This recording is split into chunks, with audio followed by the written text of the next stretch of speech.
You've inherited over $3 million, right? We've already started building a duplex for us to live together. I've even included the kitchen of my dreams. My mother-in-law says in a tone that's almost dreamy. I've quit my job. I'm planning to start a business with the inheritance that Ashley has received. My husband announces, looking oddly pleased. Well, wait a minute. I've told you I haven't received any inheritance yet, right? You've quit your job, and you're building a duplex. What's happening? Don't lie. It's clear you've inherited. How about we take a trip before the house gets built? How about Hawaii? My father-in-law chimes in, adding to the growing confusion with my husband and my mother-in-law. What on earth are these people thinking? They want to use the precious inheritance I received from my mother and spend it on whatever they please? Even though I was filled with rage, I didn't know what to do. The story goes back a few months ago. My name is Ashley. I'm 38 years old and work as a high school teacher. I married David, an office worker who is 2 years older than me, 12 years ago. Soon after we got married, our only daughter Julie was born, and since then, my days have been filled with work and child rearing. Today is the day I'm visiting my hospitalized mother with my daughter. Oh, Grandma, it's been a while. Well, Julie, welcome. My mother, lying in her bed, lovingly strokes Julie's hair. Her hand is noticeably thinner, and her complexion looks poor. Next to my mother's bed stands a middle-aged man wearing glasses and a suit. As I nod towards him, he returns the nod and leaves the room. Mom, who is that man? Just an acquaintance. Don't worry about it.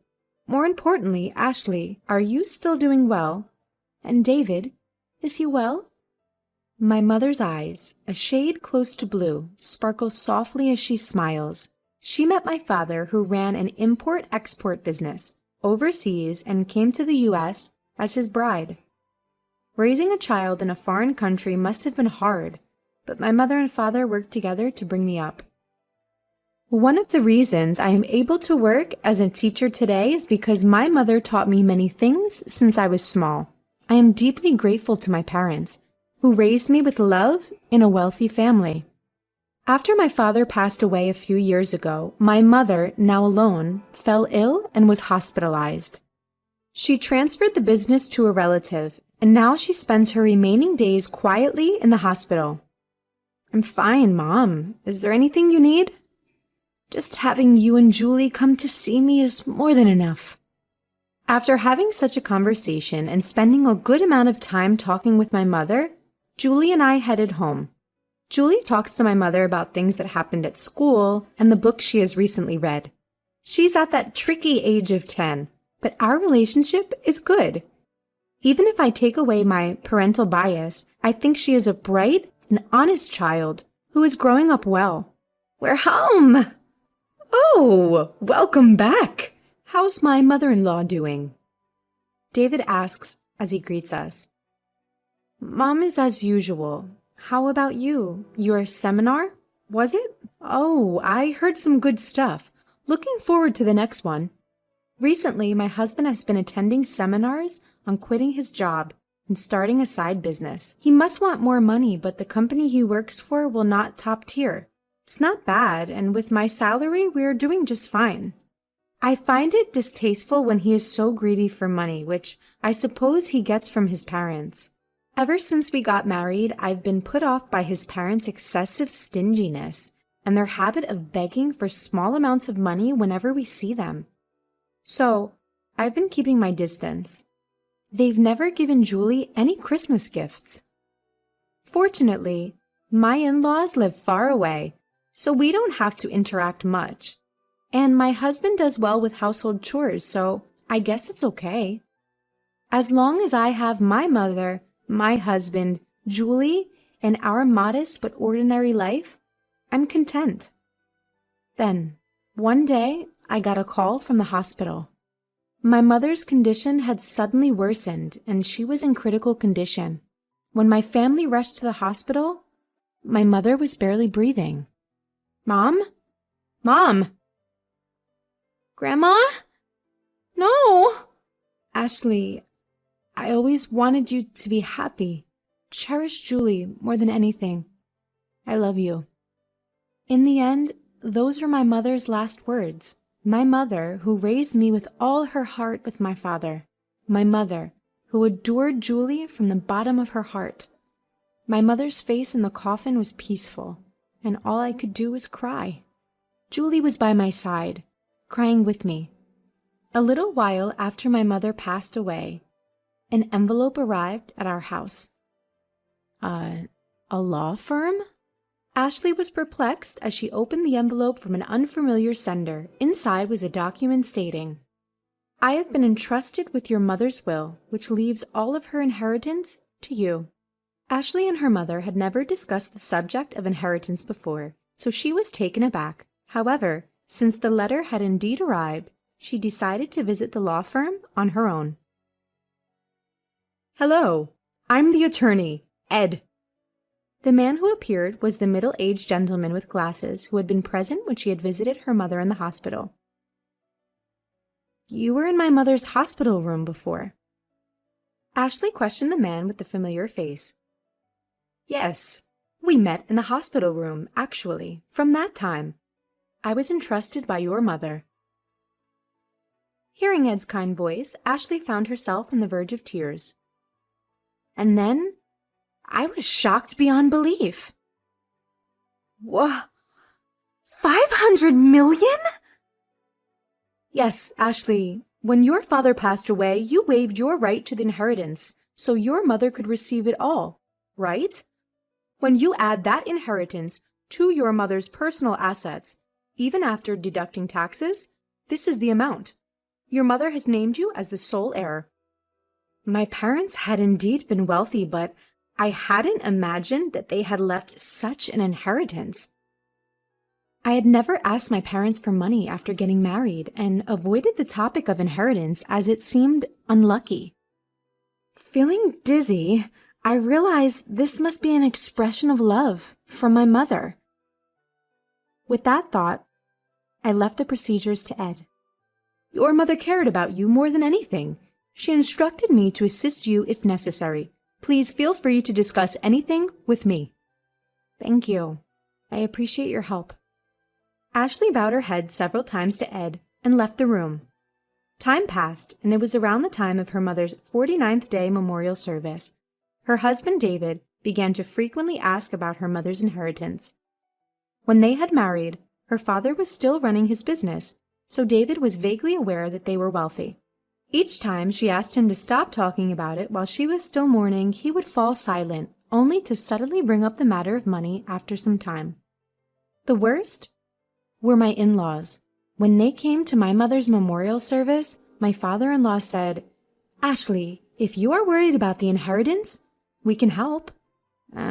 Hey, we've had our fair share of disputes over inheritance when unmarried siblings died. Inheritance can be complicated. If you're troubled, feel free to talk about it. That's right. Rely on us too. Yes. Having never shown any inclination to assist them before, she could only give her in-laws a vague response as they put on a knowing facade. And then, about 3 months after her mother's death, David, who had been quiet recently, finally lost his patience. Hey, have you received your mother's inheritance yet? A bad feeling swept over her. Quickly, Ashley lied. The procedures are complicated, so not yet. In reality, she had already completed the procedures, and, upon Ed's advice, had deposited the passbook containing the inheritance in a safe deposit box. But it felt right to say that now. Really? But it's been 3 months since your mother passed away, right? Haven't you done the procedures yet? Yeah, so what? Well, never mind. I'm going to bed. For some reason, David headed for the bedroom in high spirits. With the nagging unease in her chest, Ashley prepared for work the next day and then headed for bed. The next day, as Ashley and Julie were cleaning up after dinner, the doorbell rang. Julie hurried to the door, and when Ashley poked her head out from the kitchen, she saw her in-laws who had dropped by unexpectedly, and David returning from work. Why are my father-in-law and mother-in-law here? It's not a big deal. Julie, go to your room. Julie glanced anxiously at us and headed to her room. What's going on? Never mind that. Ashley, we have something to celebrate today. Ed, her father-in-law, was in high spirits as he opened their fridge and took out a beer. Celebration? You inherited more than $300 million, didn't you? We've already started building a duplex house for us to live together. It even comes with a dreamlike modern kitchen. The one who spoke in the dreamy tone was her mother-in-law. What? What are you talking about? Ashley, be happy. We've decided to build a duplex house. We used half of our savings and the money that Mom and Dad have put aside for the down payment. The loan is under my name, but you can pay it all at once with your inheritance, right? Give back to the two of them. What? I quit my job. I decided to start a business using that inheritance you received. David, her husband, looked somehow satisfied as he said these words. Wait a minute. What are you talking about? I told you, I haven't received the inheritance yet. Didn't I? And what does quitting your job and a duplex house mean? Don't lie. It's clear you've inherited. How about we go on a trip before the house is built? How about Hawaii? Amidst the escalating chaos, David and her mother-in-law were getting excited, agreeing with what Ed said. Then David said, laughing scornfully, You're stingy, Ashley. We've looked into it because you kept saying you hadn't received the inheritance. You can't renounce an inheritance if you don't process it within 3 months. Whether you lied or told the truth about not processing, you still have inherited, right? That is... Considering the scale of my father-in-law's company, there must be more than 300 million, right? We'll be able to live comfortably, thanks to them. Thank you, mother-in-law. Be sure to prepare the money for the duplex house as soon as possible. And my capital, too. Seeing David speak like that made her dizzy. What on earth are these people who want to use my precious inheritance that I received from my mother as they please and indulge in luxury? Although I was filled with intense anger and was about to yell, I couldn't say a word. I was worried about Julie, who was in the other room. I'm going outside for a bit. I called out to the three of them, but they didn't hear me, happily discussing how they'd use the inheritance, and I went out without even taking my wallet. The night wind was cool, and it was then that the tears came. I went to the hilltop park where I used to come with my mother, and I cried, holding back my voice.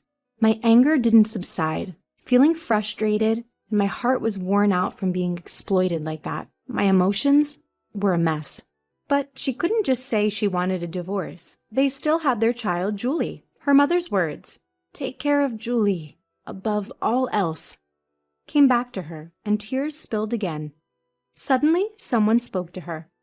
Surprised, she opened her eyes, and the person began to speak softly. 3 days later, she called her husband and in-laws to a restaurant with private rooms. So, you finally came back home after that day. Did you withdraw the money? Ashley, you shouldn't leave home without telling your husband. Exactly. Ignoring the words of the three people, she took out a document. It was a divorce notice, already filled out. David, I want a divorce. What? What are you saying? Her husband looked panicked, and her in-laws looked at each other. I can't go on with you anymore. What are you saying? David's face was turning red as he lashed out at her. You're leaving us after receiving the inheritance? You changed because you got the money. You miser. That's my words. Ashley snapped back. Ever since I inherited my mother's estate, you've been out of control. Quitting jobs to start a business? Deciding to live with in-laws without even asking? Taking out my savings to build a 2-family home? And then planning a trip to Hawaii? Who is the one who changed when the money came in? I can't possibly stay with such people. Wait, You can't just divorce me like that. That's right. Our savings after marriage are shared property. Half of the inheritance belongs to David, no matter what. That's correct. If it comes to that, we will take $300 million with us.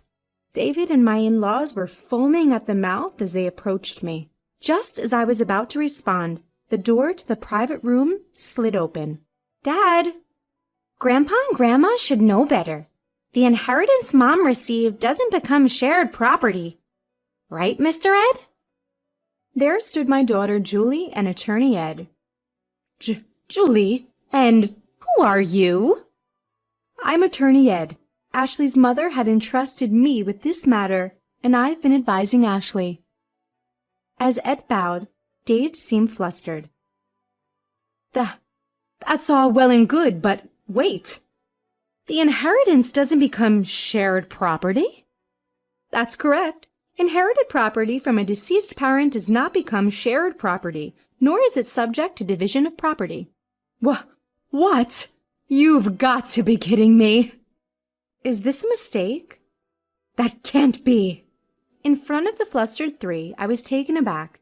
It seems that they really thought that the inheritance I received would become their property. In that case, it's even more reason not to divorce. I'll cling to you no matter what. My husband, with bloodshot eyes, shouted out without any regard. Stop it already! That was Julie. She continued her calm words. Since Mom suggested divorce, no. Since Mom inherited the estate, has Dad ever thought about Mom once? Grandpa and Grandma only ever talk about money.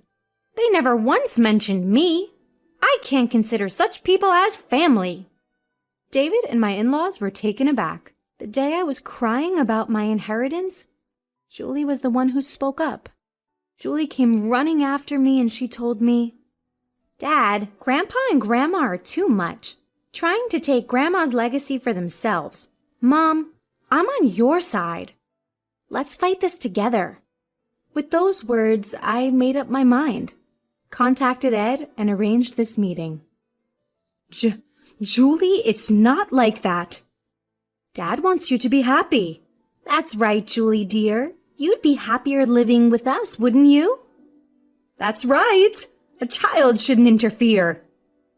My desperate husband and still assertive in-laws. Julie, with an exasperated look on her face, said, I'm going with Mom. I can't bear to be with you anymore. Julie said this and looked away. Anyway, we've made up our minds. Julie and I will be leaving.